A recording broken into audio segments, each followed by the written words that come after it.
बड़ा मजेदार, बड़ा छोटा सा चैप्टर है, इलास्टिसिटी ऑफ डिमांड। और थोड़े टाइम बाद, काफी टाइम बाद हम कुछ न्यूमेरिकल्स भी करेंगे और बहुत ही easy numericals. Elasticity of demand, तो जो लॉ ऑफ डिमांड की लिमिटेशन थी, शॉर्टकमिंग थी, उसको पूरा करने के लिए आई elasticity of demand. Law of demand क्या कहते हैं? There is an inverse relationship between price and quantity demanded, that is when the price rises quantity demanded falls and vice versa. तो डायरेक्शन तो दे दी लॉ ऑफ डिमांड ने, but magnitude नहीं दे पाया। मैग्नीट्यूड नहीं दे पाया कि प्राइस बढ़ेगा डिमांड गिरेगी, कितने से प्राइस कम होगा डिमांड बढ़ेगी, कितने से। जब तक मेरे को वो कितने से नहीं पता, एज अ प्रोड्यूसर मैं डिसीजन कैसे लूं कि मैं कितना प्राइस, क्यों मेरा इतना टारगेट है कि मेरे को डिमांड इतनी इतनी रेवेन्यू जनरेट करना है, तो कितना डिस्काउंट दूं। एक आइडिया मिल जाएगा तो मेरे लिए इजी हो जाएगा कैलकुलेट करना। कहीं मैं ज्यादा डिस्काउंट दे दूं, उतने की जरूरत ही नहीं थी कि आप 20% डिस्काउंट देते तो भी आपकी डिमांड बढ़ जाती काफी। तो अगर वो पता होता तो फिर मैं 40% डिस्काउंट क्यों देता, 50% डिस्काउंट क्यों देता। Elasticity comes to the picture. In the previous chapter, we studied that according to the law of demand, quantity demanded increases with a fall in price, decreases with the rise in price. The law of demand gives us the direction of change. Law of demand क्या करता है? Direction of change देता है in the quantity demanded as a result of change in price, but it does not specify the magnitude, the amount or extent by which the quantity demanded changes with a change in its price. In brief, it does not indicate how much change in the quantity demanded, it does not indicate how much change in the quantity demanded due to change in price, कि भैया price अगर change हुआ कितने से.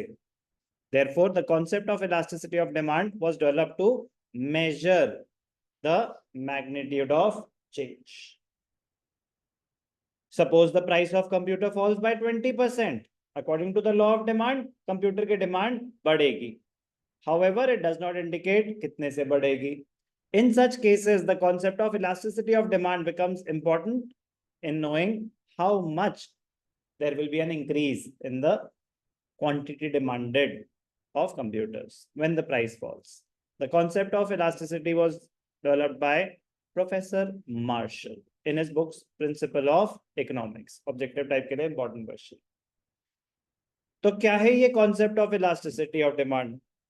Background clear कर दिया इन्होंने कि क्यों इंट्रोड्यूस हुआ, मैग्नीट्यूड मेजर करने के लिए। किस चीज का मैग्नीट्यूड? चेंज का। किस चीज के चेंज का? Change in quantity demanded. Change in quantity demanded due to, it may be due to change in price, it may be due to change in income, or it may be due to any other factor. Change may be due to any factor. It may be due to the price, it may be due to factor other than the price. तो technically तीन type की elasticity होती है। Technically तीन type की elasticity होती है। एक होती है price elasticity of demand. Price elasticity of demand में हम स्टडी करते हैं, एक होती है price elasticity of demand. Price elasticity में हम स्टडी करते हैं इम्पैक्ट और the magnitude of change in quantity demanded due to change in price. एक होती है इनकम इलास्टिसिटी ऑफ डिमांड, एक होती है income elasticity of demand. Income elasticity होती है change in quantity, percentage change in quantity due to change in income. और एक होती है, मतलब एक होती है क्रॉस इलास्टिसिटी, एक होती है क्रॉस इलास्टिसिटी ऑफ डिमांड, एक होती है cross elasticity of demand. It is the percentage change in quantity demanded due to price of related goods. Due to price of related goods. Cross demand पढ़ा था, cross price effect पढ़ा था, cross elasticity. हमारे course में सिर्फ और सिर्फ price elasticity of demand है। जो न्यूमेरिकल्स हम सॉल्व करेंगे सारे प्राइस इलास्टिसिटी ऑफ डिमांड के करेंगे। नॉलेज से आपको पता होना चाहिए कि elasticity of demand and price elasticity of demand दो अलग चीजें होती है। तो elasticity of demand is a broader concept, price elasticity उसका एक पार्ट। प्राइस इलास्टिसिटी उसका majority of the chapter we will be studying price elasticity of demand only, but still we should know elasticity of demand is a broader concept, price elasticity of demand is just a part of elasticity.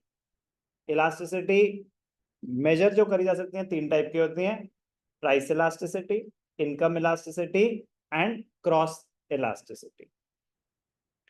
elasticity of demand, it refers to the percentage change in demand for a commodity with respect to percentage change in any of the factors affecting the demand for that commodity. तो elasticity of demand का एक general formula हो गया, percentage in quantity divided by percentage change in factor affecting demand. Correct? It may be due to price of the commodity itself, it may be due to price of related goods. कह रहे तीन quantifiable determinants हैं। कह रहा मतलब कह रहे taste and preference को क्वांटिफाई कैसे करोगे? Percentage change in taste, percentage change in expectations, कह रहे इसको क्वांटिफाई कैसे करोगे? तो जो क्वांटिफाइबल है वो तीन है, तो मैं जो मेजरेबल है वो तीन है, इसीलिए तीन मेजरेबल एस्पेक्ट्स हैं इलास्टिसिटी के, प्राइस इलास्टिसिटी, क्रॉस इलास्टिसिटी और इनकम इलास्टिसिटी, ऐसे वो डेरिवेशन है। ठीक है ना? तो जस्ट रीड वन, थ्योरेटिकली हमें तीनों के पता होना चाहिए कि price elasticity of demand, it measures the percentage change in quantity demanded due to percentage change in price. Cross elasticity of demand, it measures the percentage change in quantity demanded due to percentage change in price of related goods. Income elasticity, it measures the percentage change in quantity demanded due to a percentage change in income. आपकी income बढ़ी 10% से, demand बढ़ गई 20% से, यहाँ 2% से, major कर रहे हैं, मैग्नीट्यूड निकाल रहे हैं, क्वांटिफाई कर रहे हैं, इलास्टिसिटी ऑफ डिमांड। कह रहे खुशी की बात, क्रॉस इलास्टिसिटी और income elasticity are beyond the scope of the syllabus. तो हमारे कोर्स में सिर्फ और सिर्फ क्या है? Price elasticity of demand. Sir सुबह से पहली अच्छी बात करिए, कोई बात नहीं, थोड़ी और करें।